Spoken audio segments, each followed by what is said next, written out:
Bonjour. Dans les prochaines séquences vidéo, nous allons voir comment est assurée la sécurité au sein d'un réseau cellulaire. Nous allons prendre comme un modèle tout d'abord un réseau GSM et ensuite nous allons voir comment ça se généralise par rapport aux autres technologies comme la 3G et la LTE. Comme d'habitude, nous allons étudier le cadre d'un téléphone mobile qui communique avec le réseau de l'opérateur à travers de la station de base. Ce cadre qui est assez générique va être visualisé d'une manière assez schématique durant toutes ces séquences vidéo de la manière suivante. Dans ce schéma, donc, nous avons la station mobile qui communique comme toujours à travers de l'interface radio avec le réseau de l'opérateur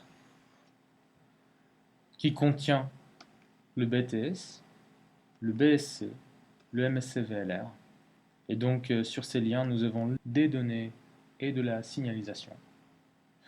Et ensuite donc une communication entre le VLR et le HLR à travers du réseau SS7. Au sein du cœur de réseau, nous avons donc des mécanismes de sécurité standards qui sont gérés par l'opérateur, comme par exemple des réseaux VPN qui soient créés à travers de IPsec, MPLS ou ainsi de suite. Dans cette présentation, nous n'allons pas s'intéresser à cette partie du réseau-là, et donc nous allons présumer que c'est un réseau sécurisé. En revanche, la partie qui est spécialisée, qui fait partie donc du standard 3GPP, c'est le lien radio entre le mobile et la BTS. Et donc nous allons nous intéresser particulièrement à la sécurisation de cette partie-là. Les fonctions essentielles de sécurité assurées par un réseau cellulaire, donc dans ce cas-là ça va être le réseau GSM, sont en premier lieu l'authentification du terminal par le réseau, afin d'éviter un accès frauduleux au réseau. Donc pour être sûr que c'est les bons abonnés qui ont accès à la bonne information.